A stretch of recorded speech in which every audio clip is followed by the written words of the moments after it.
nós. E nesta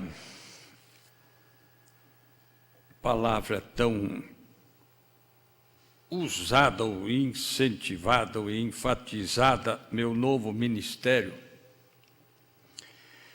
nós vamos observar que o novo ministério, mas então aquele não existe mais o que existia até agora? Não, é o mesmo, mas é uma nova fase, uma nova etapa.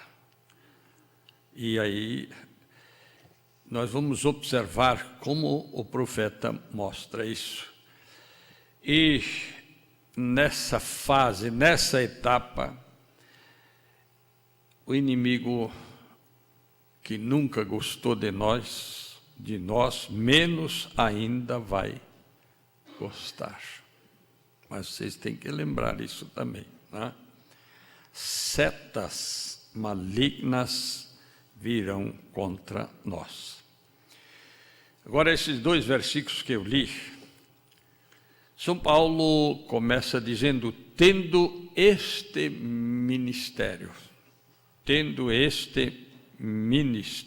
segundo a misericórdia que nos foi feita, não desfalecemos. Falando desse ministério, antes rejeitamos as coisas que por vergonha se ocultam, não mandando com astúcia nem falsificando a palavra de Deus. E assim nos recomendamos à consciência de todo homem na presença de Deus pela manifestação da verdade. Bom, mas talvez alguém diz, mas como entender novo ministério? Né?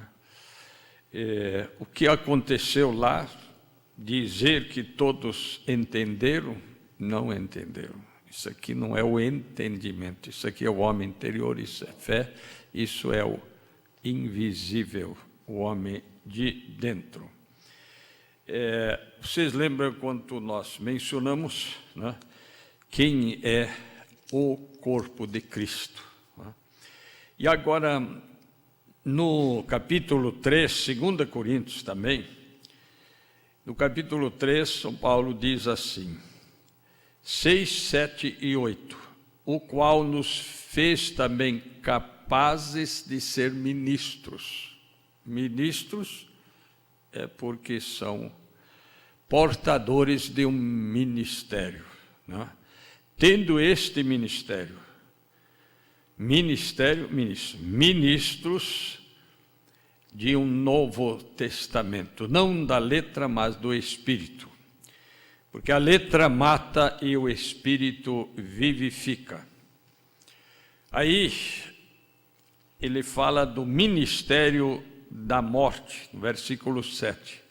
Se o ministério da morte, gravado com letras em pedras, veio em glória, falando de Moisés, que aconteceu lá, de maneira que os filhos de Israel não podiam fitar os olhos na face de Moisés, porque ele tinha esse ministério da letra.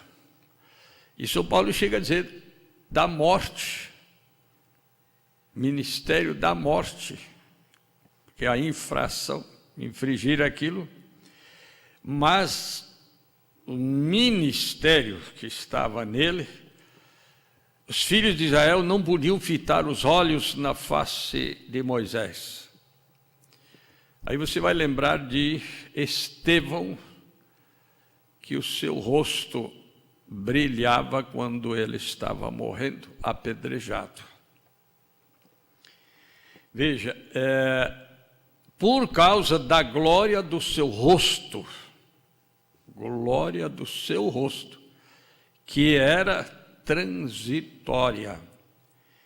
Como não será de maior glória o ministério do Espírito? Esse é esse ministério, que tem uma fase, uma etapa nova. Né? O que se manifestou lá, sábado de manhã, não foi premeditado nem produzido por homem algum. Aquilo não se consegue fabricar. Né? Agora, eu vou usar algumas frases aqui, vocês prestem bem atenção. No parágrafo 2, em parte, o profeta diz assim: eu creio que estamos exatamente às margens disto agora, para algo de Deus que vai ajudar a seus filhos um pouco, um pouco mais acima na estrada. Que o ministério do profeta é o nosso ministério. Então, Deus mostrava coisas que aconteciam com ele e eram testemunhadas que viriam a acontecer em nossos dias. Ali era um homem ungido, agora um povo ungido, né? Agora, aí ele diz: você sabe, a Bíblia diz que quando o inimigo vem como uma torrente, o Espírito de Deus arvora a bandeira contra ele. Então, veja, algo de Deus, né? Então, o inimigo vem contra, mas Deus arvora a bandeira contra ele. Então, nós temos que estar preparado que haverá uma oposição mais forte, né? Contra, ele falou contra, então vem de lá, né? Contra. Mas, né? Aí ele diz: Deus arvora a bandeira contra ele.